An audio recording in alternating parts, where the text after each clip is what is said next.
BB ન્યૂઝમાં આપનું સ્વાગત છે। હું છું અજીઝ ઝુપેલવાલા। સમાચારમાં વાત કરીએ તો વડોદરા શહેરના તાંડલજા ખાતે વડોદરા શહેર મુસ્લિમ સમાજ અને ઓલ ઇન્ડિયા મુસ્લિમ લો બોર્ડ દ્વારા વકફ અને યુસીસીના વિરોધમાં માનવ સાંકળ પત્રકાર ચોકડીથી રાજવી ટાવર સુધી પ્રોટેસ્ટમાં મોટી સંખ્યામાં જનમેદની ઉમટી પડી, જેમાં મુસ્લિમ સમાજના યુવાનો યુવતીઓ એકત્રિત થઈ વકફ સુધારા કાયદા તથા યુસીસીના વિરોધમાં અનેક સંસ્થાના આગેવાનો દ્વારા વકફ અને યુસીસી બિલ હટાવો અને સંવિધાન શરિયત બચાવો એક સાથે માનવ સાંકળ શાંતિપૂર્વક રીતે પ્રોટેસ્ટના પ્રોગ્રામનું આયોજન કરવામાં આવ્યું હતું, જેમાં પોલીસ ઉચ્ચ અધિકારી સાથે પોલીસ બંદોબસ્ત વચ્ચે શાંતિપૂર્વક આયોજન કરવામાં આવ્યું હતું।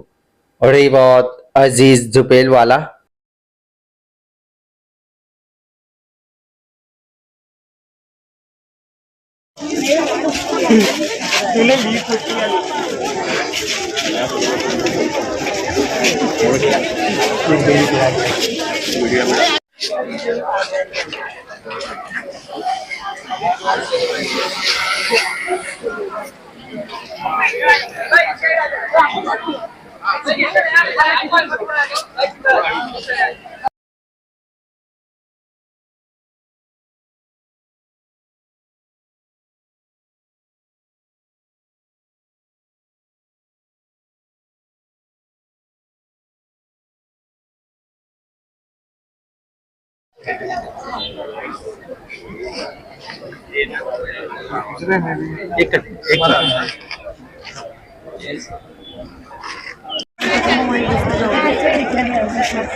अब्दुल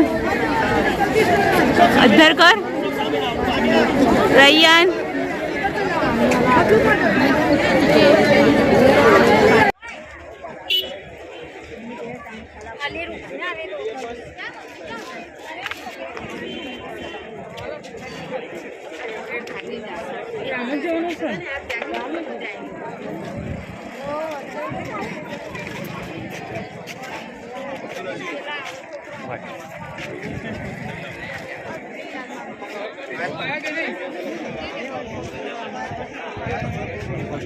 आएंगे अभी लेके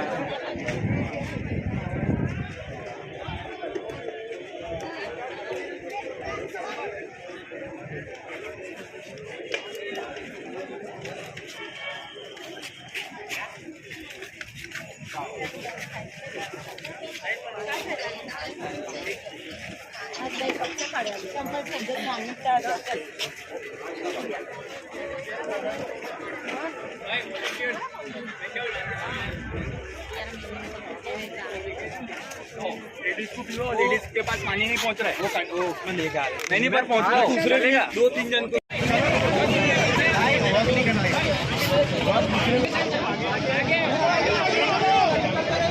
चलो वकील लोग सब आगे आ जावे।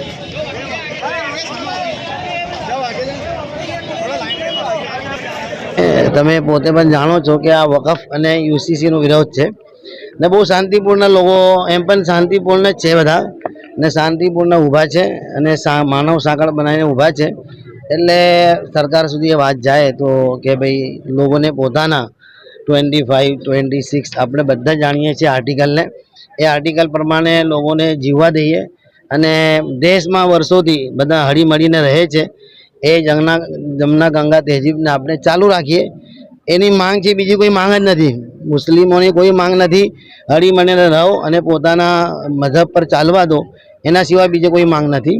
તમે જુઓ છો મુસ્લિમોએ કોઈ દિવસ મોટી મોટી તંજીમોએ પણ કોઈ દિવસ બીજી કોઈ માંગ નથી કરી, આટલી જ માંગ કરી છે કે એમને એમના મذહબ પર ચાલવા દો અને એમના જે પર્સનલ લો છે એમની ઉપર ચાલવા દો। એટલે આ શાંતિપૂર્ણ લોકો વિરોધ કરી રહ્યા છે, ઉમ્મીદ છે શાંતિપૂર્ણ આ વિરોધ પૂરું થશે। बड़ौदा में तांदलजा में एक ऐतिहासिक प्रोटेस्ट जो all India Muslim personal law board की तरफ से ऐलान हुआ था कि तारीख 22/4/2025 को पूरे देश के अंदर बड़े शहरों में वक्फ एक्ट जो एक काला कानून है, जो रिलीजियस जो हमारे इंस्टीट्यूशन है, इदारे है, उसमें इंटरफियर और दखलगिरी करने वाला है। और अभी सुप्रीम कोर्ट में जब हियरिंग हुई उससे क्लियर हो गया कि ये जो वर्तमान सरकार है ये मुसलमानों की जो वक़्फ़ की संपत्ति है उस पर नाजायज़ कब्जा करना चाहती है और लोगों को गुमराह करके कि ये मुसलमानों के फ़ायदे के लिए है, मुस्लिम ख़वातीन के फ़ायदे के लिए, पसमानगान के फ़ायदे के लिए है, लेकिन ऐसा कुछ है नहीं। ये लोग एक्सपोज हो गए।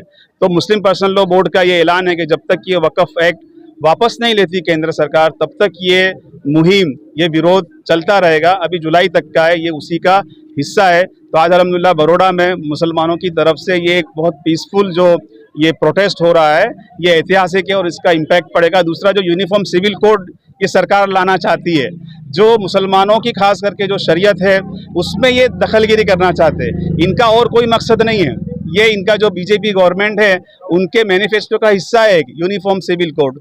तो ये इंटेंशनली मुसलमानों को प्रोवोकेट करना चाहती है, लेकिन मुसलमान बहुत समझदार है और जो बंधारण ने जो हथियार दिए है, टूल दिए, जो रास्ते दिखाए, उपाय दिए, प्रोटेस्ट करना, विरोध करना और कोर्ट में जाना, उसके जरिए से हम इसका प्रोटेस्ट कर रहे हैं। ये आज की जो ये प्रोटेस्ट का जो रैली या मानव साकड़ है, इस पे अल्हम्दुलिल्लाह जो 5 अर्जदार है वो इंशाल्लाह उसके डिटेल आएगी। तो ये उसी का नतीजा है। मुसलमानों को जो है संवैधानिक जो टूल दिए गए बंधारण ने कायदे में, उसका भरपूर इस्तेमाल करना चाहिए। हम देखते हैं कि बहुत सारे लोग जो है लीगली काम के लिए तैयार नहीं होते। देखिए, हम लीगली काम करेंगे तभी हम ये प्रोटेस्ट कर सकते हैं और ये हमारा बंधारणीय अधिकार है।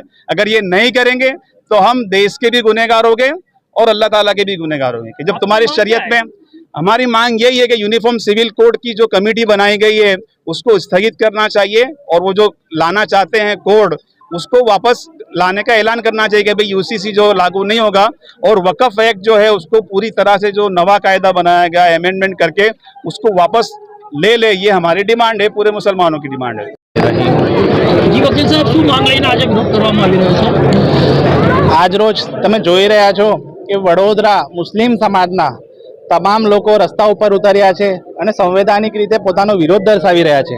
આ વિરોધ જે વકફ એમેન્ડમેન્ટ બિલ આ સરકાર દ્વારા પાસ કરવામાં આવેલું છે અને આવનારા સમયમાં ગુજરાત સરકાર દ્વારા જે યુસીસી બિલ પાસ કરવાના પ્રયત્ન થઈ રહ્યા છે, અમે તો એવું કહીશું કે એ પાસ તો કરી જ દેવાના છે। કારણ કે ઓપિનિયન આપીને તો કોઈ મતલબ નથી। વકફ બિલનું ઓપિનિયન માંગેલું ત્યારે કરોડો લોકોએ અભિપ્રાય આપેલો કે અમને વકફ એમેન્ડમેન્ટ બિલ નથી જોઈતો, તેમ છતાં આ સરકારે પોતાની મેજોરિટીની સીટોથી વકફ બિલ પાસ કરાવી દીધો। હવે યુસીસીનો કાયદાની વાત કરે છે, યુસીસીના કાયદા માટે કરોડો નહીં અબજો ઓપિનિયન પણ જશે તો પણ સરકાર પોતાની મેજોરિટીથી આ બિલ પાસ કરાવી દેશે। યુસીસીના કાયદામાં એમ કહેવામાં આવી રહ્યું છે સરકાર દ્વારા કે મુસ્લિમ મહિલાઓને ન્યાય આપવા માટે આ કાયદો બનાવી રહ્યા છે। તમને મુસ્લિમોને આટલી લાગણી ક્યારથી થઈ ગઈ? આ મુસ્લિમ સમાજની મહિલાઓ તમે રોડ ઉપર જુઓ, જેટલા સાંસદ છે, ધારાસભ્ય છે, મંત્રીઓ છે, તમે રોડ ઉપર જુઓ કે મુસ્લિમ મહિલાઓ યુસીસી કાયદાનો વિરોધ કરવા માટે નીકળી છે। કારણ કે એમને ખબર છે કે આ જે યુસીસી અને વકફ એમેન્ડમેન્ટ બિલ છે એનાથી અમારા શરીયતમાં દખલઅંદાજી થઈ રહી છે અને અમારા ઇસ્લામના વિરુદ્ધમાં છે।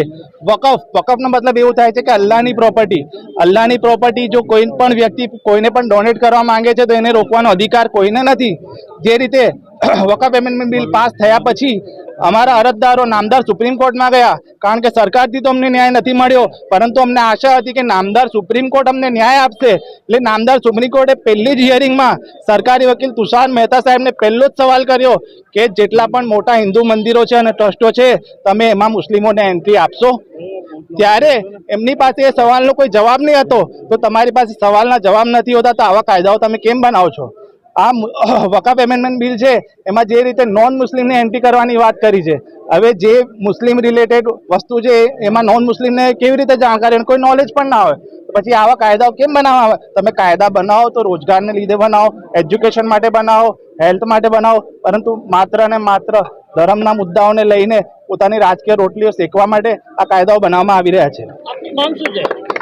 અમારી માંગ એટલી જ છે કે આ જે કંઈ બિલ પાસ કરવામાં આવી રહ્યા છે એને રોકવામાં આવે, કારણ કે આ મુસ્લિમ સમાજ ખૂબ જ ધીરજ રાખી રહ્યો છે અને જે રીતે આ મુસ્લિમ સમાજ ધીરજ રાખીને સંવૈધાનિક રીતે વિરોધ કરી રહ્યો છે એ વાત એપ્રિશિએટ કરવાવાળી છે। કારણ કે આ યુસીસીનો કાયદો જે રીતે એવું કહેવામાં આવે છે કે સમાન નાગરિકને સમાન અધિકાર મળે, એટલે તમામ ધર્મના અધિકારો સેમ રહે। હવે આ જ યુસીસી કાયદો ગુજરાત સરકાર લાવી રહી છે અને આ જ ગુજરાતમાં અસાનધારાનો કાયદો છે। આ બેવડી નીતિ કેમ?